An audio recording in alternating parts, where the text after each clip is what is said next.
ng parokya ni San Diego de Alcala. Kung ngayon is ito yung simba. Nakatawid na ako. So ngayon lalakad ako. Ayan. Ganda din ng mga nila dito. First time ko makakapunta dito.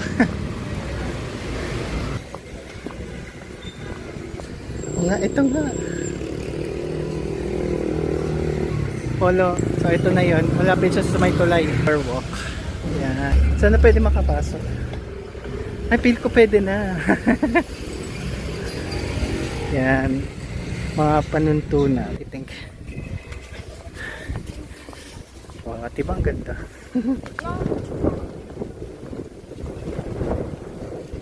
Take na.